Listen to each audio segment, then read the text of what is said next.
All right, people are still joining us, but we have a lot to cover, so I think we'll get started. Welcome, everybody, to Big Tent USA. Thank you so much for joining us today. My name is Melissa Kane, and I'm delighted to host today's discussion on the very, very timely topic of expanding voting access with Connecticut Secretary of the State, Stephanie Thomas, and Barbara Smith Warner, who is the Executive Director of the National Vote at Home Institute. As I'm sure you've noticed, there's an incredible amount of news headlines and misinformation about absentee and early voting swirling around the country right now, as many states have already begun early voting. But what really it comes down to is that it's about inclusion, and it's about ensuring a way for every eligible voter to be able to vote. At Big Tent USA, we're putting democracy over partisanship. And there are 18 days until the election. So I'm asking you to please join us in doing something to protect our democracy. We have phone banking, letter writing, ballot curing, which we'll talk about later, and voter protection opportunities on our website. So please click on the link that's in the chat or will be in the chat to do something. And please share this information with your friends and family. Okay, now I am thrilled to introduce you to our guests. Barbara Smith Warner serves as the executive director of the National Vote at Home Institute, a nonprofit that works to promote and expand the use of mailed out ballots that allow all voters to safely and securely vote at home. Voting at home is foundational democracy that centers every voter in their right to vote and dramatically increases both turnout and participation. Barbara served for 9 years from 2014 to 2022 as an Oregon state representative, including almost 3 years as the majority leader of the Oregon House. She is a lifetime democracy defender who has worked as a legislative educator and political organizer and is deeply committed to an open, accessible government that is of, for, and by the people. Welcome, Barbara. Stephanie Thomas, our own Stephanie Thomas, was sworn in as Connecticut's Secretary of the State on January 4th, 2023. With a distinguished 30-year career advising and problem solving for nonprofit organizations, running her own businesses, and serving as a state representative of Connecticut's 143rd District, that's Norwalk, Wilton, and Westport, Secretary Thomas brings a unique blend of business expertise and a passion for civics to public service.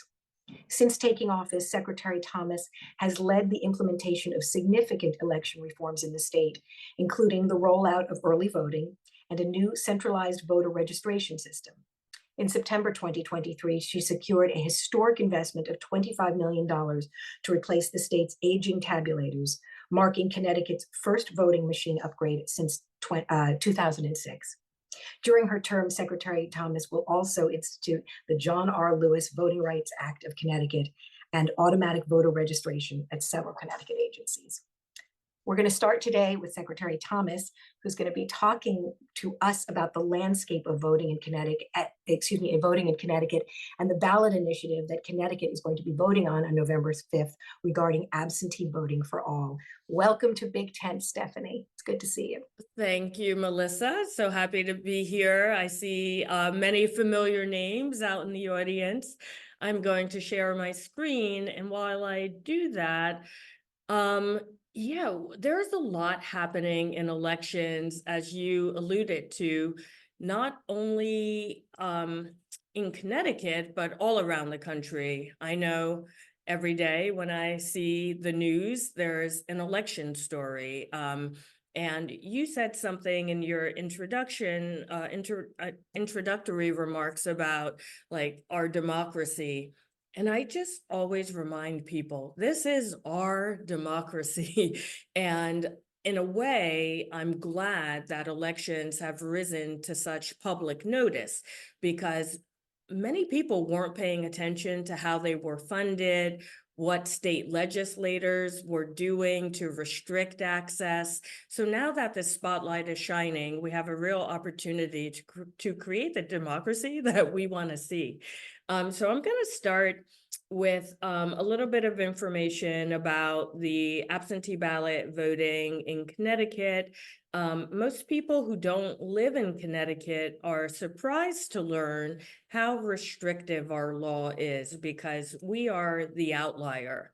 Our ballot question is about universal access to absentee ballots. Here, we were calling it no excuse. It goes by many names, but essentially it means that you can request an absentee ballot simply because you want to. You don't need to have a reason. And that is what is happening in 37 states, or I should say 36 states in the District of Columbia. So Connecticut is really an outlier. We currently require one of 6 very specific reasons to request an absentee ballot, and they're listed here. But as you might expect, they include things like absence from town, or sickness, or physical disability, or even if your religion prevents you from partaking in secular activities.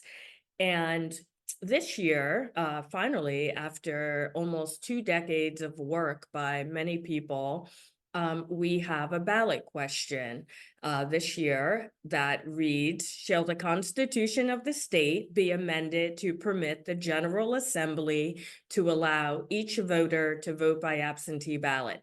And I always joke that ballot question, explanatory text are always written by lawyers, which means that 1 in 10 people can understand what it means.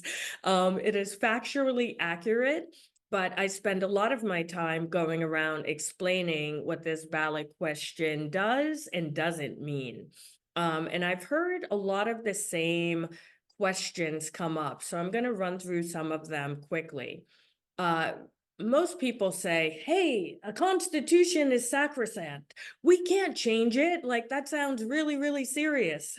But it's not as serious as it sounds. Connecticut has the oldest constitution in the country, hence why we're the Constitution state. But a lot of the old states who did their constitutions very early wrote their election law in the state constitution. So unlike many states where the legislature can just go in and make a change, we cannot do that here in Connecticut. And we have a long history of making constitutional amendments on several election issues, but many of them have been based on absentee voting. I won't get into all of the amendments, but the first time a constitutional amendment was made in Connecticut related to absentee ballots was to ensure that Civil War soldiers could vote when they were off fighting. And you see, back in 1964, it was because there were some conflicts with Rosh Hashanah and Yom Kippur, and the amendment was made that I just mentioned about if your religion prohibits secular activities on the day of an election, and those were primary elections, you can vote by absentee ballot. So it's not as unusual as it might sound when you hear the term constitutional amendment. The other thing I hear a lot is like, I don't like the way fill in the blank does it. I don't like the way Connecticut does it, or I'm from some other state. I don't like the way they do it. So it's really important to know that literally every state has a different system, and they have a system that works for them.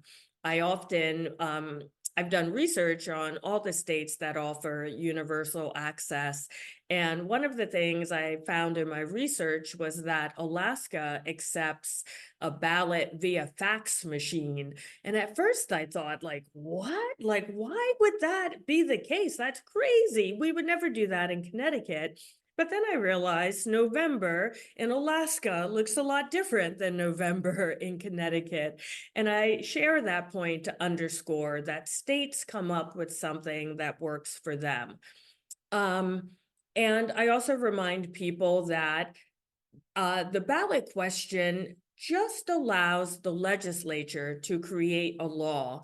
And the good news is we, the people, can be involved in the lawmaking process. Many of us often opt out of that opportunity, But we have several opportunities highlighted here or bolded here throughout the lawmaking process to make our voice heard. When a bill is proposed, we can speak to those legislators.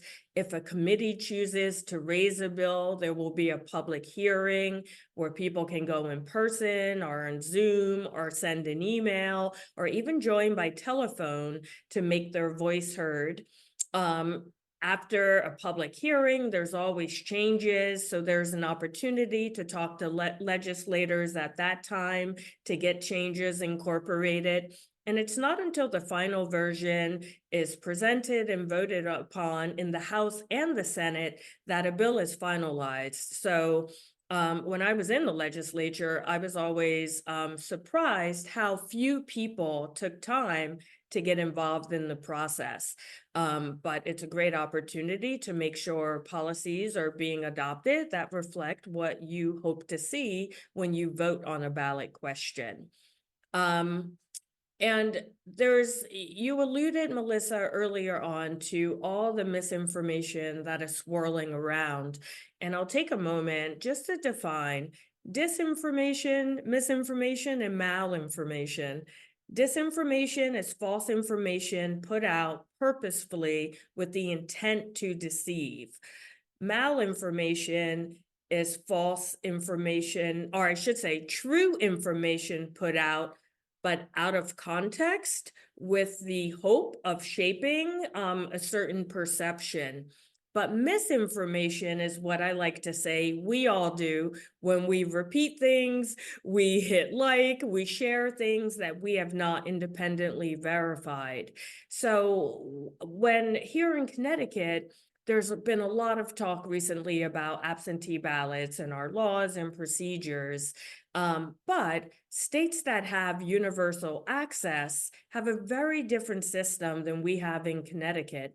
Our system was set up for low frequency absentee ballot voting. It was never a very popular thing in Connecticut until the pandemic, when people were afraid to go out and vote in person.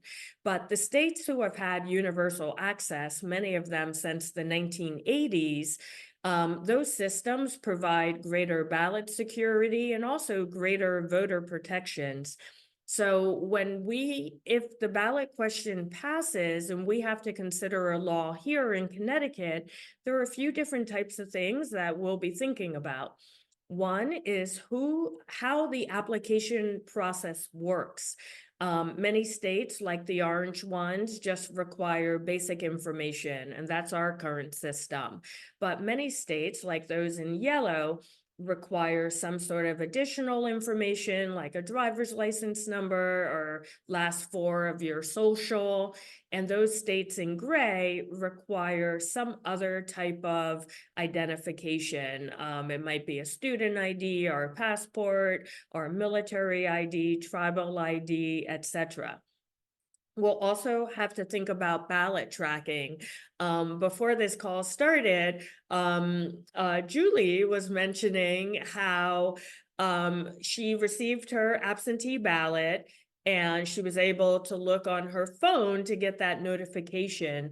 Most states with universal access have very sophisticated statewide ballot tracking. So I liken it to like how we in Connecticut might track our UPS package and know where it is every step of the way. So there is a lot of security there, and there's a lot of reassurance from voters that they know what's happening, when it's happening. And it's a great safeguard because you see where your ballot is or your application is in the process. Right now in Connecticut, if someone didn't receive their ballot, if they don't think to call and follow up, they just have no idea like what's happening. We also have an opportunity to think about who can distribute absentee ballot applications? That is something that has received a lot of attention here in Connecticut, and it's something I think about a lot. Connecticut is very unique. There are only 3 states, I believe, who administer elections at the municipal level, and Connecticut is one of them. All of these old New England states started doing things one way, and we're like the land of steady habits, so we haven't changed. But most states administer their elections at the county level, and that creates some real differences. But who can distribute an absentee ballot application varies greatly. Here in Connecticut, we have no restrictions, but many states do allow third-party groups to distribute. So that could be a political candidate, or it could be the League of Women Voters. It could be anyone, but there are deadlines around when they're allowed to do it, what kind of turnaround time is required. And then there are some states who handle it purely at the state or county level, and no one else is allowed to distribute applications. And then lastly, from a voter protection standpoint, ballot curing, I think, is extraordinarily important. Here in Connecticut, our current absentee ballot law means we cannot open our ballots until election day. And I have seen it where someone forgot to sign the envelope. Or this was a big thing during the pandemic. A couple thought they were saving money and they would put 2 ballots in the same envelope, but that's not allowed. So those votes in our current system basically are just thrown out because we can't open them until election day. So there's no opportunity to notify the voter or for them to come in and make and cast a valid ballot. But most states with universal access have a cure period. And that can range from 1 week. I believe the longest is 3 weeks, so that once they process the ballot, usually there's some sort of envelope situation where they're verifying if that is done correctly. If it's done incorrectly, you have up to 3 weeks to come in and make a change. And I see that as a real voter protection benefit because no one wants their vote to be thrown out. On the map here, you'll see the yellow states are the ones that allow ballot curing. The light gray still allow it, but it's not statewide. So certain counties allow it and certain counties don't. And then lastly, before I wrap up, people are always asking me, so what does a yes or a no vote mean? So a yes vote means that the General Assembly may consider a law to adopt universal access to absentee ballots. As I said, it would go through the usual lawmaking process. There's no requirement around when that bill would need to be raised. There's no requirement about what would need to go into that bill. And a no vote, quite simply, means keeping the existing law requiring one of the same excuses. So before I turn it back to Melissa, people often ask me, like, what can I do? So with regard to the ballot measure here in Connecticut, definitely keep educating other voters. Most people don't know that there is a ballot question. I did a town hall with AARP and they did a spot poll and only 27% of attendees knew there was a ballot question this year. Obviously volunteer to help get out the vote, let people know if they care about this issue, that this is one of the many things they can vote on the ballot this year, and help stop the spread of misinformation. Just letting people know that absentee ballot programs are not one size fit all. Like you can create anything you want that makes sense for the sensibilities of our state. And I invite everyone, take out your phones right now and follow us on we're on every social media channel, Instagram, Facebook, X, TikTok, LinkedIn. because we often put out we put out materials every single day. And as we move into this election season, it's a great time for you to check our sites and share that information to help get trusted information out. We're trying to make sure people know that we are the trusted source for any election information, not only because of disinformation, but misinformation. Well-meaning people put out content all the time. I've seen it. Typos with the polling hours are, little things that are wrong. So we encourage everyone to follow us and use our materials. And then everyone else, three things I talk about a lot, so I'm not going to leave an audience without saying it. Learn how elections are funded in your state. Most people don't realize how underfunded elections are at the local, state, and federal level. Most people don't realize that federal funding for everyone was cut by 20 million in the latest budget. So all of these things have an impact on voter access, voter protection, election integrity. So it's really important. And once you know, if you think it should change, lobby for that change. And most importantly, get involved in the legislative process.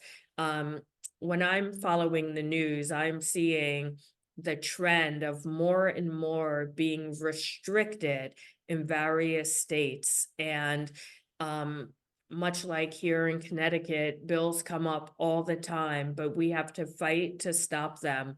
And without people involved in that process, they don't get stopped.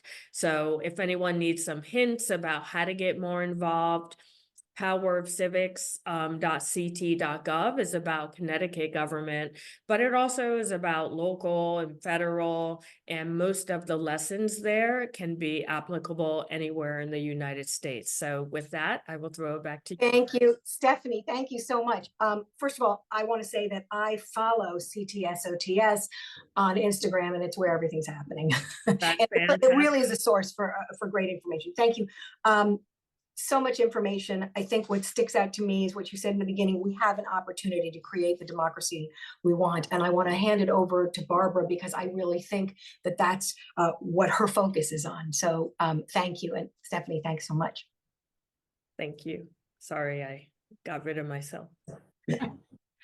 Pleasure. Well, thank you again, Secretary Thomas, and thank you, BigTent, and everyone who has joined us today. I'm Barbara Smith Warner. I'm the Executive Director of the National Vote at Home Institute, and I will share my screen so you can look at both me and the slides. And let's see, and then I have to hit slideshow. Look at that, it's magic. So good morning, everyone. And yes, that is a great point. I just want to highlight, Secretary Thomas mentioned how not one size fits all, right? And that we have 50 states in the District of Columbia and a couple other places that run elections in this country, and they all do run their own election. We don't have one election, we have 51 or more. And we at the National Vote at Home Institute are great believers and advocates for voting at home, which is what allowing no excuse, universal absentee ballots for any reason. I'm trying to remember the language that she used. It was so good. But I want to go a little beyond just what's going on in Connecticut to kind of give you a sense of who we are and what we are advocating for, as well as kind of the status of voting at home all across the country. So just briefly, organizationally, what we do what we say we do. We work to increase voters' access to, use of, and confidence in voting at home. Now, a full universal vote at home system is where every active registered voter is automatically delivered a ballot by the U.S. mail a couple weeks before the election. I am another person on this call who is anxiously awaiting my ballot because I live in Oregon, one of the 8 states in D.C. that do have universal voting at home. So I expect my ballot any day now. That ballot can be returned by postage paid mail or in person to drop boxes to election offices. There are multiple security measures, which I will talk about in a little bit, but ranging from there's a barcode that's tied to every voter and every ballot. There's signature verification, and ballot tracking and curing.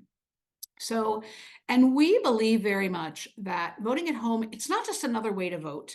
It is transformative democracy reform because really it centers the voter in the process. You know, for years when we think and we talk about voting, we have by default thought about how you as the voter have to go out and find and get your ballot, right? Whether it's early, whether it's absentee, whether it's on election day, you as the voter have to go out and find it. What voting at home does is it flips the script on that and it centers the voter. It says, if democracy is if voting is the most important thing you do in a democracy, it should be as easy as possible. And the way you center the voter is you send them their ballot, period. It also has the happy coincidence of maximizing both voter engagement and turnout. When you have your ballot at home, you can really thoroughly research, you can vote all the way down, and turnout has been significantly impacted. After the 2020 election, there's some interesting research by a public policy center out of USC that said that in the states that mailed everyone a ballot in 2020, turnout went up by 5.6% compared to states that did not, which is a really significant number. So where are we at across the country with voting at home? Well, as Secretary Thomas said, everybody, runs elections their own way, and everyone can vote at home in every state in the country. The question is how kind of easy or hard that we make it. So this is how we broadly think about the 4 categories of voting at home. And again, the purple states you see here are the full vote at home states, the universal vote at home states, where indeed every registered voter automatically receives a ballot before election day. Then on the other end of the spectrum, where Connecticut, you can see we have a little asterisk there, is the currently 14 excuse required states, where you need a specific excuse in order to get that ballot. In between are the blue and green categories. The green states are the states where no need for an excuse. You can just get a ballot for any reason, but you have to ask repeatedly. In some states, it's every election. In some states, it's you do one per year or per 2 year.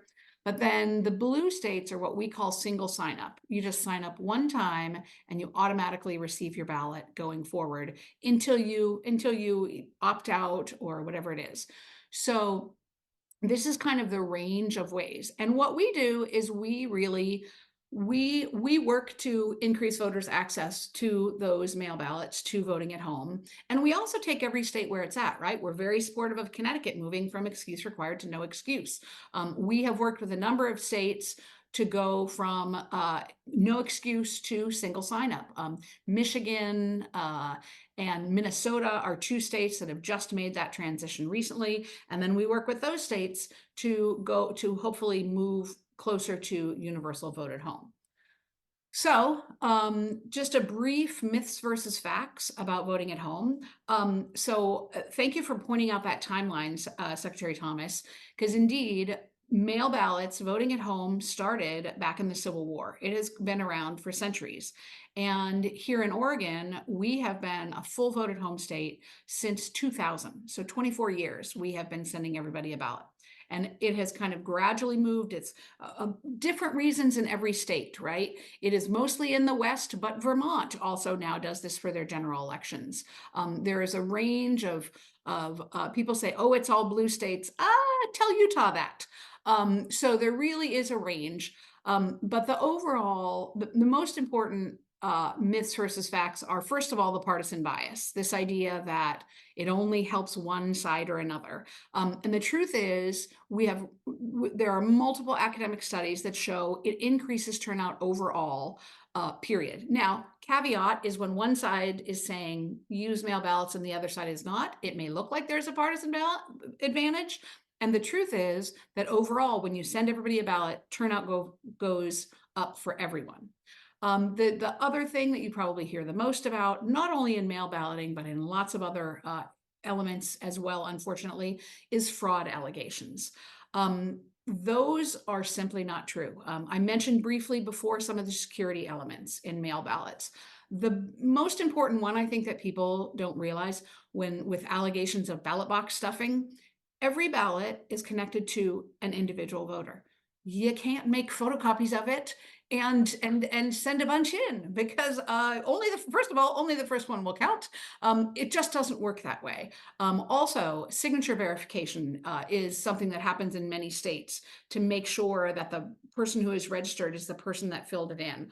And a robust curing process that the secretary also mentioned, really important. I like to highlight Colorado. Colorado has a brilliant curing system where if your ballot comes in and there's any incident, whether it's a signature mismatch or it wasn't dated or whatever it is, they have a thing called text to cure, where they will text you and say, hey, there's a problem with your ballot. And you text back a picture of yourself and a picture of your license or your ID, and your ballot is cured. And you certify, yep, that's my ballot. Whatever the mismatch was, yes, that's my ballot. So there's a whole range of ways that states and municipalities do that. But there are many security factors that make voting at home extremely secure. And then, of course, the old, it's too complicated, right? Well, I would argue, as somebody who's been doing it for a while, that the ability to sit down with your ballot and research and talk to your family and talk to people and have that all there versus having to go in and make all those decisions in a ballot box, it actually is a great way to be a more informed voter. It's also quite efficient and less expensive. When Colorado did their transition to universal vote at home in 2014, now when Oregon did it, it was so long ago that nobody was really paying attention. But in 2014, they studied the cost impact, and the costs of running their elections went down by 40% by moving to universal vote at home. So I just wanted, and feel free to ask me any questions about specific things, but broadly, there's so many mistruths. So the idea of, the truth is that overall, we have a very safe, secure voting system in this country, period. And voting at home is a part of that, and voting in person is part of that, and voting early is part of that. We have a safe and secure system, and anything you hear designed to sow distrust or fear is to keep you from voting, because ultimately, that is what makes a strong democracy, is to have as many people voting as possible, and to stay, and it's important for all of us to stay focused on that and to not let the distractions take us away from that. So a couple resources for everybody here. We have a great, we call it our How Americans Vote at Home tool. It's on our website. I'll have a link to that on the last slide here. But this is all 50 states and DC, kind of a whole range of things about how do you vote at home in each of these states. If it's an excuse, what are the excuses? How can I return it? How can I apply for the mail ballot? Can I do it online? What are the third-party rules that Secretary Thomas mentioned? What about the curing? What are the deadlines for receiving it? And is it a postmarked by or a received by state? So our How Americans Vote at Home tool, I know that there are people on this call, not just from Connecticut, but from other states. And if you, it's really a great resource to know specifically about what you can and can't do in your state. So I hope that the folks watching this will go to that site and look at that.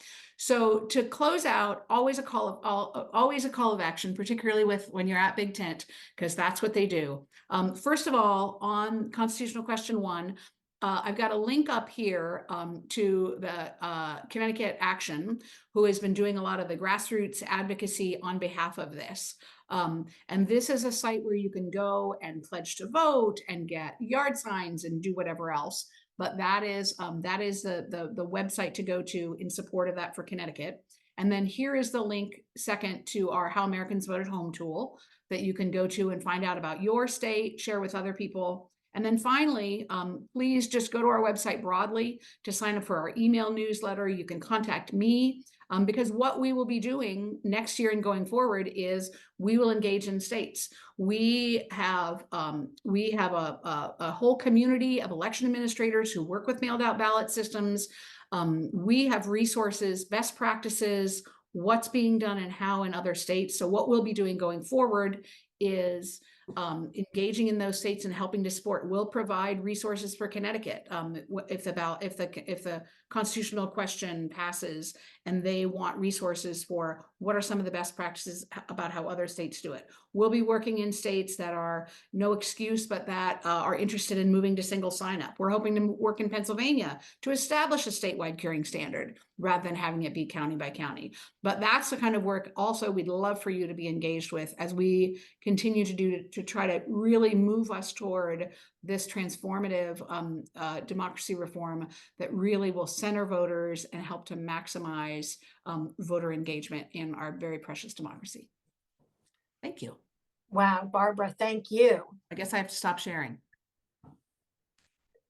What an incredible presentation. Thank you. Thank you both. Two amazing presentations. We feel very lucky to have you here today. There are lots of questions from everybody on the Zoom, lots in the chat. I have a lot of questions too. I think I want to start honing in a little more. There's a lot of confusion about vote curing. One question that I think is coming up and that I want to understand is in Connecticut, Stephanie, what are we doing to change it so that we can maybe open absentee votes or early votes earlier so that we could allow for curing? And would this constitutional amendment in any way affect that? I'll start with the last question first. The constitutional amendment, if adopted, would necessitate that we create a very different absentee ballot process than the one we currently have because of the scale. So ballot curing, as I said, is generally seen as a best practice. The period of time changes. And it's because there are more security features built in, like Barbara talked about signature verification. Many states have signature verification. We know that people's signatures change over time, and despite great equipment, etc., it might not look like a match. So if you have signature verification, you have to have robust ballot curing, because if it doesn't match, you have to give those voters enough time to come in and vote some other way. So if the ballot question passes, I believe we would have ballot curing. In terms of our current system, during the pandemic 2020, Governor Lamont wrote an executive order that allowed the ballots to be opened 2 days in advance of the election, not the ballots, the outer envelope. That was done as a time-saving measure because our total absentee ballot count went from something like 5,000 statewide to like 700,000. So we would have never gotten results election night if we hadn't been allowed to open those outer envelopes. But that executive order died with the end of the emergency, and I've not heard any talk to introduce ballot curing for any other reason. Interesting. So it sounds like voting yes will actually get us closer to being able to ballot cure in Connecticut. Absolutely. Barbara, I would ask you, and you started talking about this, which states are the states where we could volunteer virtually to help with curing ballots? While I am not specifically sure where you can help doing it, one of the things on the tool is it talks, we do indeed have a column on the How America Votes at Home tool about pre-processing and when it happens.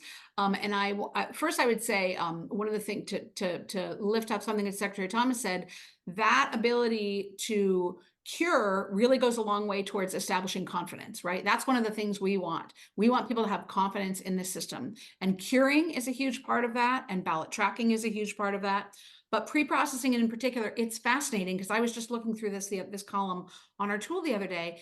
It ranges from many states, they can start pre-processing the minute the ballot comes in, right? They get it, they check the signature, they do the curing, and there are ones like Pennsylvania where they've been fighting over this for the last 4 years, where they can't start pre-processing until the morning of election day. And it really does impact voters' confidence, because the ability to do that beforehand, here in Oregon, they cure as they come in, and they've got a stack of ballots that they figuratively, so they can push the counting thing at 8 o'clock on election day, and those are all in and ready to be counted. So the process itself, though, it really varies. I will tell you, I just got an email today with a link to a list in Philadelphia where you can click on that and see all the people whose ballots have come in with a problem on them. So that's a way, if you want to do that and see if you know anybody and encourage them to do that. But more generally, yes, I'll try to find out and we'll check with you guys. And I know on BigTent's website in our Do Something area, there are links to, I believe, states where ballot curing can happen. I'm just sort of interested to know sort of how many states. But it leads me to the next question, which is really, as you talk about ballot curing, increasing security and increasing people's confidence, I think some of the misinformation that's out there and disinformation is that it actually does the opposite. It allows for more fraud, right? So I guess my question to both of you is, are there ways to combat all of the disinformation and misinformation to help voters feel empowered instead of disenfranchised? I know that's a huge question, but answer chunks of it because I know we have lots of other questions, but that was mine. I have two things that I want to talk about that we haven't touched upon, but it is the world we're operating in. And it sounds highfalutin, but we know there is foreign malign influence meant to undermine our political, economic, social stability in America. We know, I encourage people to look at information during election season that is unclassified or declassified every week. So last week's report, like we know Russia, China, Iran, now Cuba, are trying to impact the outcome of the presidential election or the congressional elections, or just trying to sow general chaos. A lot of this information is often classified, so like we the people won't know it until long after the fact, but we know this is happening. We know the tactics have gotten smarter. And remember the definition I gave. They just have to put out a little disinformation and they rely on us to share it as misinformation because we think it's correct. And they have gotten better about, like, they may say, Melissa Kane is someone who has 1 million social media followers, and we know she's on social every day. We will flood her in different avenues with misinformation, disinformation, and you just put it out because you're seeing it from multiple places. But you believe it, right? Exactly. I guess if it's said enough, it becomes true. Exactly. Right. So between that and the lack of civic literacy and understanding how elections work, when people start asking me questions, I'm like, I invite you to go on the website, you can Google it, and read the Registrar of Voters Manual. It's about 189 pages. I don't recommend it to stay awake, but there are so many systems in place, so many checks and balances, so many steps that have to be followed that people forget. The reason we think and know election fraud exists is because it's caught. And usually as a result of all of these many systems and checks and balances. So I try to push back hard on these narratives because they're just not based in truth. Yeah, amen.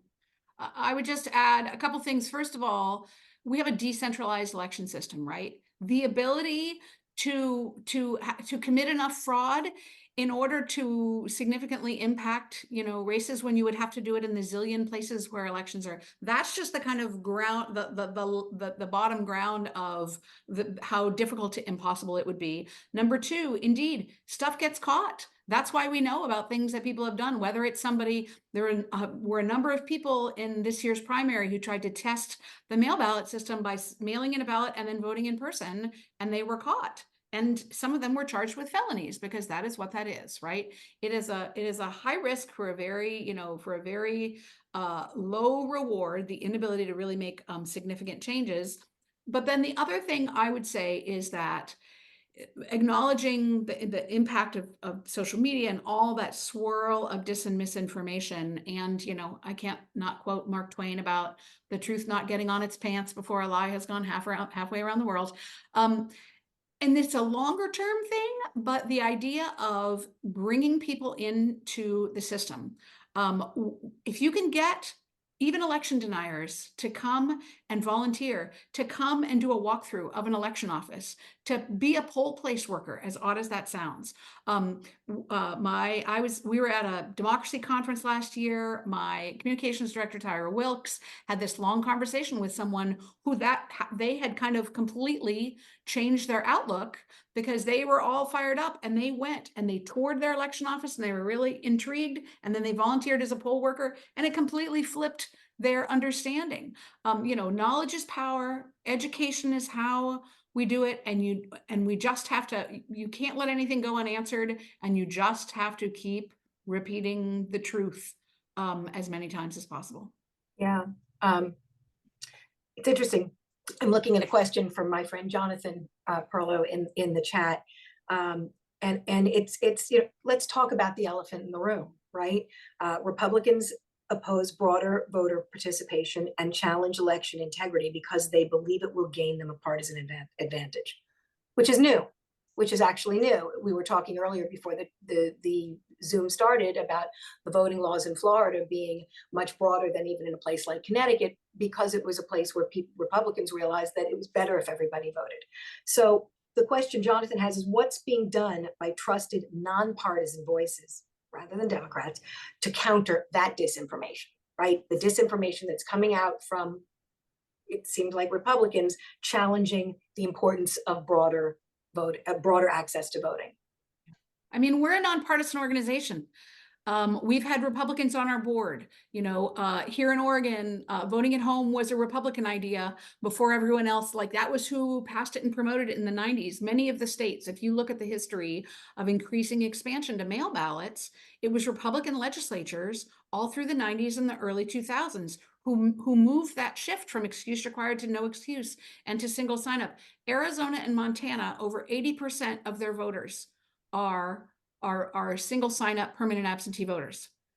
You wouldn't think that, right? But the truth is, that's all we can keep doing is try to continue to have that conversation and to be honest and truthful about it, and to engage and bring in any organization we can who can and will support that. Stephanie, do you have any thoughts? Yeah, I'll just add, I usually push back on broad-based characterizations. So I won't say Republicans, but perhaps the national party right now is leaning in that direction. Our office is also nonpartisan, but I will say that raising the question of trusted, like who's trusted, that is the problem. The people who are trusted voices, and I have these conversations with other secretaries in so-called red states all the time, and many of them have said, like, hey, my constituents, my voters were concerned, so fill in the blank. We've opened up our election offices, we've done tours, we have literally, like, they went to all those people who sent them the horrible emails, like tried and true MAGA, invited them in, showed them the whole process. And they still say the number one problem they have as secretary is that no one trusts their elections. They also changed all their laws to make them, as tight as possible, but it's still a problem. I do think what Barbara said last is something we all have to remember. We just have to keep repeating the truth. There are some people who won't believe the truth even when we repeat it, and I'm not sure what we do about that. I think the party has to solve that problem, but we will not convince them with the truth. My goal as secretary is to make sure we don't overcorrect for a small segment of the population. So I am not pursuing legislation that solves imaginary problems, but legislation that solves real problems. And I'll just very quickly, I thought what Jonathan was going to say, the elephant in the room in Connecticut, we've had some court cases recently about absentee ballot fraud in Connecticut. and people have been arrested and there are court cases pending, etc. But I just underscore that the players who have been implicated have been alleged to have participated in this type of fraud for many, many, many years. And they have been caught in the past. So what's missing is swift adjudication of these cases. The laws themselves, we made some adjustments last session to close some loopholes. And it's one of the reasons that I support universal access personally, because I think it would allow us to add many security features that we don't currently have. Switching directions a little bit. I've got a question, and I'm not sure, I want to make sure I get it right, but I think the question from Kathy Wagner has to do with asking if curing before election day, including the security slip cover, isn't that better, and is it possible in some states? I believe it is possible. Yes. Yes, the states, I would say all the states that do curing, or most of them, start at worst on election day. But ideally they start sooner than that. That gives you the, again, it's just the idea that when it comes in, there's a whole process they do. First thing, you check the signature, check the date, whatever the other things are. In Pennsylvania, they finally figured out this. In Oregon, we used to have a secrecy sleeve, like you'd put your ballot in it and then your outside office. And we honestly got rid of it because our clerks were like, this does nothing to add to security. And all it does is give us a whole nother bunch of people that we have to get to come cure their ballots for no reason. But in Pennsylvania, for example, they have a hole in the outside of their ballot, and the inside ballot, the inside security envelope is a color. This is a recent change they just made to make up, and so that they look, and if they don't see the color, then it's missing the envelope, and then you can pass that along. So there's a lot of things like that you can do. So yes, the short answer is yes. It is much better to cure beforehand, because again, that whole, there is that kind of that thing about people want instant gratification, right? Oh, I want to know who won on election night. In Oregon, we're just used to it. You often don't know until the end of the week, right? Because it also feels like the longer it takes, people start to feel like it's illegitimate. Correct. And can I just say, there is no state in the country that has certified election results on election night. There is no law in any state in the country that requires final counts and verifications to be done on election night. That's So right. we just have this idea because we see it on the news that it's final, but it's not. Even here in Connecticut, local election officials don't have to certify their results for 48 hours. And that's to allow them to do cross checks, checks and balances, etc. Because here in Connecticut in particular, a lot of our elections are decided, especially local, with a small margin. So, they're double checking their work. So when they certify those final numbers 48 hours later, that is really the only election result you should believe. Okay, I'm looking at the time. I think we have time for one more quick question. We've got, how does keeping up with address changes work in a vote by mail state? Yeah, it's primarily done through the National Change of Address system with the Postal Service. And it varies state by state. In some states, if you they send regular mailings out to their list to kind of keep it clean, see who comes back with an address change on it, and all the standard ways that I think whether they're mail ballot states or not, that they do it. You check records against the Social Security Administration, against the Department of Motor Vehicles, against the kind of all the state and local agencies that manage that kind of stuff. But the National Change of Address is the biggest thing. And people generally want to be able to vote. So here in Oregon, we still have a voter registration deadline of 3 weeks out. So it was 2 days ago was our voter registration deadline, but that's only for people who aren't registered.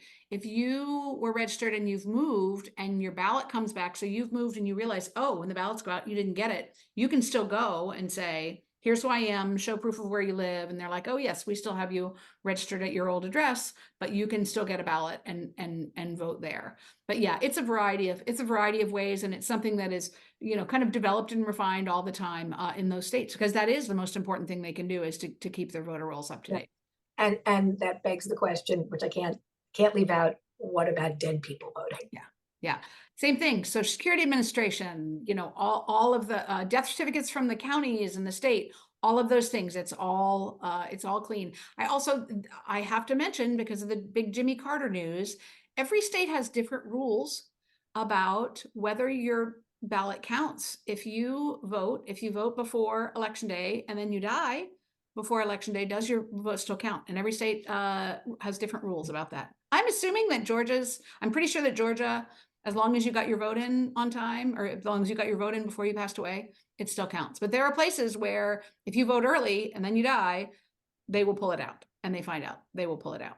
And they're looking, and it sounds like, That's there are exactly safeguards. That's exactly right. And- Elections administrators are very dedicated to their jobs. I have spent the last 2 years going to their state meetings, their national meetings, and engaging. These are folks who, the most heart-wrenching things someone said at this last conference that I was at is, I wish that I could go back to the time when my job was boring and nobody knew what I did. Because these are folks who have toiled in the is so important, getting making sure our elections run well and run successfully and run smoothly. That these people are professionals who are dedicated to their job, who don't do it to support one side or another or any side. They do the hard work. There's redundancies throughout the system. And they they take this very seriously.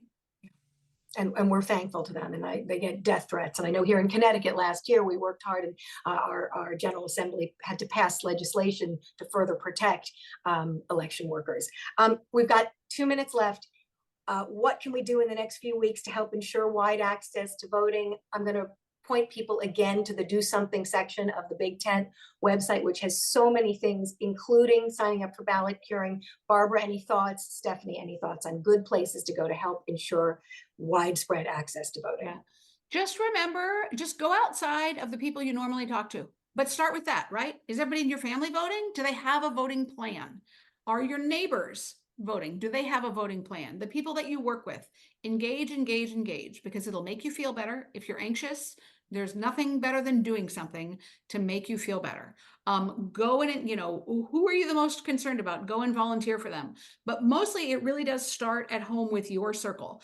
In a time when there's so much distrust and misinformation, the most meaningful thing you can do is talk to people who know you and with whom you are credible, to make sure they understand the system works. Your vote is important. All of this noise ultimately is to keep you from voting, period. And so make sure that you do everything you can, that everybody you know is ready to engage. And I'll just piggyback and say the most important thing is to do something. People want to do the right thing or find that big thing. We are the ones we're looking for. We are the ones to save ourselves.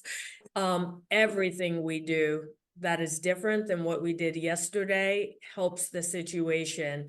Talk to everybody. And I would just end that notion with governance is different than politics. We are in a political season now, but people will be elected to govern us. It is very American to talk about governance. I don't care if you don't want to talk about politics, but how we participate in this representative democracy is why I think we all choose to stay in this country. So talking to your neighbors, figuring out how to make your voice heard, that's what it's all about. So thank you. You said it so beautifully, Secretary Thomas. Thank you, Secretary Thomas. Thank you, Barbara. What a fascinating discussion. Everybody, thank you for being here. Listen to what these two really experts in this field are saying. Talk to everyone you know. Help ensure that everybody gets to vote and that they believe in the sanctity and the security of their vote. thank you so much for joining us today. We're going to share a recording, and we have a couple great events coming up. So please sign up for those. Again, thank you both. It's been great. Thank you. Thank you.